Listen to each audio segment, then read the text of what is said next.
Can you just take us through what you saw out of Kevin tonight and what made him as successful as he was? He wanted the ball, and he demanded the ball, and we got it to him. He worked well off the ball. I was able to hit him for a couple, slashes to the rim. He was able to dunk one. He was able to get some going on the run. He had his three going a little bit early, but more importantly, he was just working in the paint. He wasn't settling, and it allowed us to continue to feature him and continue to go to him. And it was great, to see that performance out of him. I mean, he's our all-star power forward, and it was a huge game for him. This team is, of course, different than any of the others that you've gone to the finals with. And Kevin struggled so far in the playoffs. But if that is the Kevin that you get, and you're you, how good can this team be? I just want to try to continue to get better every game. This is a different team than any playoffs I've started. It's not even talk about the finals. It's a different team. Obviously, for obvious reasons, you guys know the narrative has been talked about a lot. At the end of the day, myself, Kev, JR, and Tristan, we have to be as complete as we can be in order for us our ultimate success. And we're the last four standing from our run, our championship run, and so it starts with us, and obviously, and with Kyle as well, because he's been with us for a couple of years now too. And so when we're productive, it allows everybody else to kind of just get in their comfort zone. But tonight was another just full-out team win. I mean, JR has been consistent since this series started. G Hill was great. JG, once again, another big game for him off the bench, and we definitely needed it. Standing right side. Hey, LeBron, in the second half, you had a great job shooting the ball. What's that like being on the road in a playoff game and finding yourself in that kind of flow and that kind of groove shooting the ball?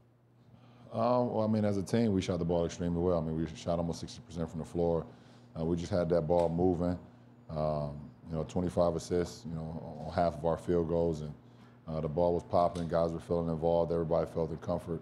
And no matter at home or on the road, you want to try to play that type of basketball.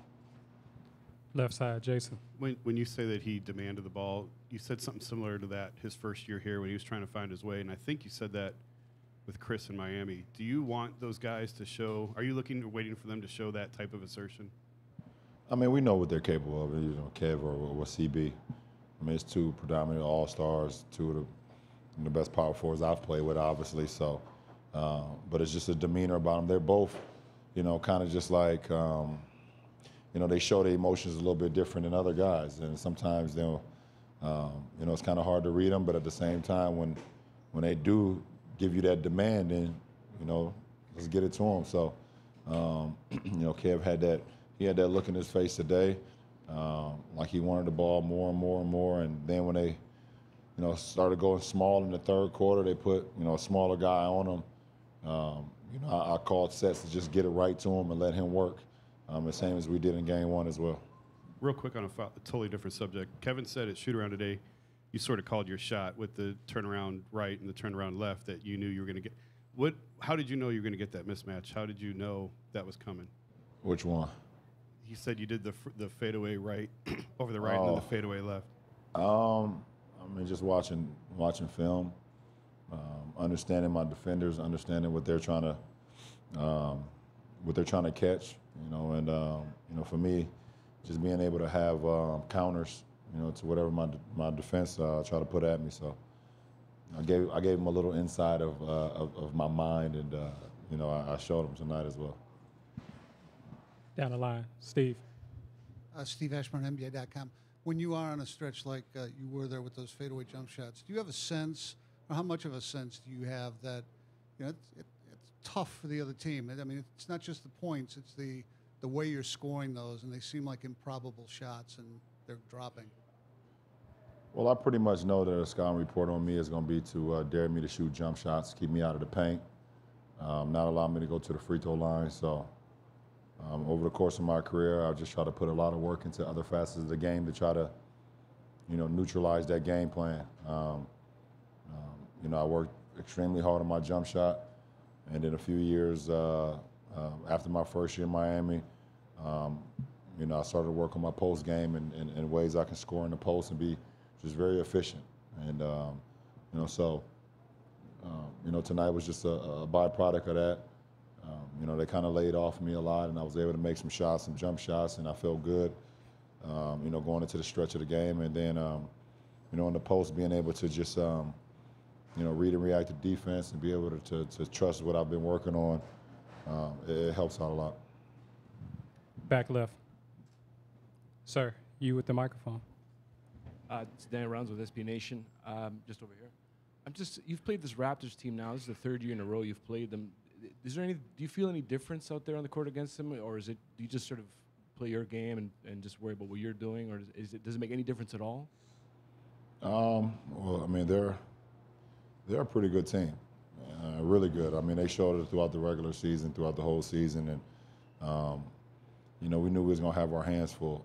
You know, they come at you with a lot of waves, either from their starters, and then they go to their bench. And for me personally, it's not about the opponent; it's about my mindset and how much I watch film. You know, going into a series or going against an opponent. You know, my film was kind of, you know, not as I would like, because we had this go right from Game 7 to Game 1, but being able just to lock down on your opponents, understanding what they like to do, what they don't like to do, ways I can be effective. So, you know, it's still a really good team, and we understand that. So, you know, we got to continue to just, you know, play the game that we want to play, keep them off balance, try to put them in positions that makes them feel uncomfortable, and they're going to try to do the same to us as well. LeBron, you said in the past that you don't carry momentum from one playoff game to another, but you've also said that a team can get better over the course of a playoff run. So somewhere between those two thoughts, you guys lost by 30 in Indiana in Game 6 and now have won 3 in a row. So how do you explain kind of the journey you've been on in the last week as a team? It's just this year. That's the year we've had. All right, we're going to go with that last two in the middle here. Dwayne Casey's constructed a defense before in 2011 to stop you. Obviously, it's a little bit different now, but they forced you in the post a little bit more. Can you reflect on how much your game has grown, especially there since then? Yeah, I wasn't that good of a player in that series. I wasn't a complete basketball player. You know, Dwayne Casey drew up a game plan against me in that 11 series in the finals when I played Dallas, to take away things that I was very good at and to try to make me do things that I wasn't very good at. So he's part of the reason why I am who I am today. Michael. LeBron, Michael Grange from Sportsnet. What's the likelihood that you're going to be coming back to Toronto next week? What kind of position do you feel like you're in the series? Not just being up 2-0, but the way you've got there. These two games are over. You know, how we can you know, get our minds right for Game 3. You know, it's one game at a time, and that's the only way we should look at it. We will not put our guards down. I won't, so that's going to trickle down to everybody else. I understand that the series is never won until it's over.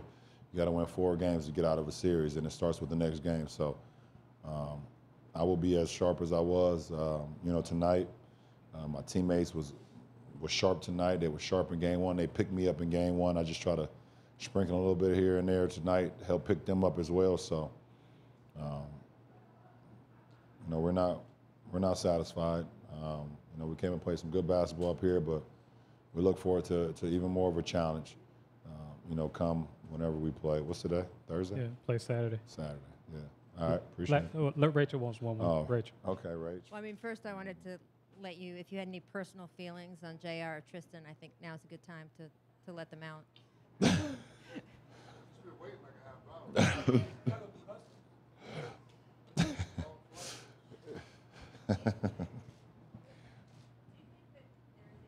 Of a team or a player having a mental advantage over another team or player, does that exist to you? I don't know. I have no idea. I mean, for me and for our ball club, no matter who we're going against, we just try to be as great as we can be. No matter if it's the Indiana Pacers or the Toronto Raptors or whatever team we've played in the last 4 years, we just try to go out and just play as well as we can be. And our coaching staff has given us a great game plan. So I don't know. I mean, you guys can have that narrative on, how you guys feel about that, a mental edge or whatever the case may be. But for me personally, my mental edge is how I prepare myself every night, how I go about the game plan, trying to not make mistakes. And if I do make mistakes, making sure I don't do it again to compound that mistake. So, that's it, Rach. Thanks, Brian. That's it.